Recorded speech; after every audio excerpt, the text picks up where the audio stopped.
जो एक छोटे से किसान परिवार के लड़के को इस मंच को प्रदान करने के लिए मैं किसानों के मुद्दे पर अपनी बात रखूंगा।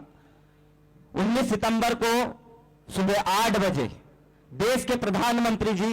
नरेंद्र मोदी जी टीवी पर आते हैं अपनी मन की बात सुनाने के लिए, क्योंकि उनकी हमेशा से आदत रही है सिर्फ अपने मन की बात सुनाना और किसी के मन की बात नहीं सुनना। वो मंच पर आते अगर कहते हैं कि मेरी तपस्या में कोई कमी रह गई है जो मैं किसानों को समझा नहीं पाया और चंद किसानों को समझा नहीं पाया, तो मैं इस देश के भारतीय जनता पार्टी के प्रधानमंत्री मोदी जी से कहना चाहता हूं कि वास्तविक में आपकी तपस्या में कमी रह गई है कि जो आपके चंद चुनिंदा उद्योगपति भाइयों को किसानों की जमीन छीनकर नहीं दे पाए। वास्तविक में आपकी तपस्या में कमी रह गई है जो आप इस देश के अन्नदाता को सड़कों पर पड़े रहने पर मजबूर नहीं कर पाए और अपने चंद चुनिंदा उद्योगपति भाइयों को किसानों की जमीन छीनकर नहीं दे पाए। क्या आपको समझने में लगभग 350 दिन लग गए कि किसानों को उसके हक और अधिकार की लड़ाई लड़ने के लिए माइनस डिग्री के ठंड में पड़े रहने पर मजबूर होना पड़ा? क्या आपको समझने में 700 किसानों के बलिदान की आहुति लेनी पड़ी कि उन किसानों के परिवार से, उन बच्चों से, उनके बाप, उनके मां, उनके पिताओं को छीन लिया आपने और तब जाकर 350 दिन में आपको यह समझ में आया कि इस देश के अन्नदाता की मांग सही है, ये कृषि कानून हमें वापस लेने पड़ेंगे।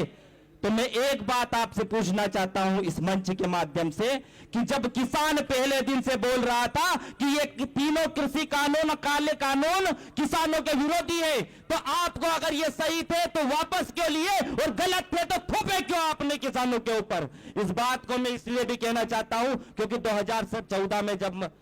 भारतीय जनता पार्टी की सरकार आती है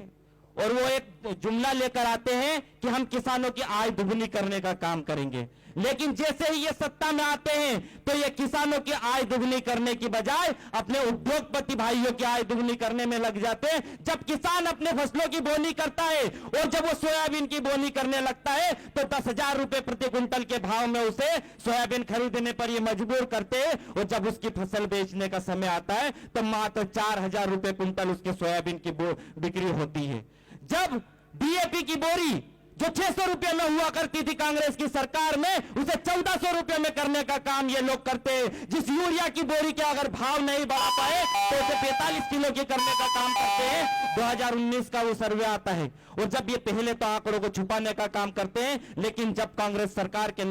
कांग्रेस के लोगों के द्वारा लगातार विरोध किया जाता है तो आंकड़े जब बताए जाते हैं तो 10,281 किसान 2019 में आत्महत्या करते हैं। आत्महत्या एक ऐसा शब्द है जो मानवीय हृदय को झंकोर देने वाला शब्द होता है, लेकिन किसानों को आत्महत्या करने पर यह सरकार मजबूर करती है। जब उसकी फसलों के सही दाम नहीं मिलते, जब मंदसौर में 6 किसान अपनी ये सरकार उनकी छाती पर लात और सीने पर गोली मारने का काम करती है और उनके जब परिवार के जन उनके जब सही उठाए जाते हैं। मैं यहीं पर अपनी बात को खत्म करूंगा और सभी युवा साथियों को सिर्फ 2 बातों के साथ अपना संबोधन दूंगा कि यूं ही नहीं गिरते ख्वाहिशों के फूल झोली में, वक्त की साख को हिलाना होगा और कुछ नहीं होगा अंधेरों को गालियां देने से। अपने हिस्से का दिया हमें खुद जलाना होगा। जय हिंद, जय भारत, जय कांग्रेस।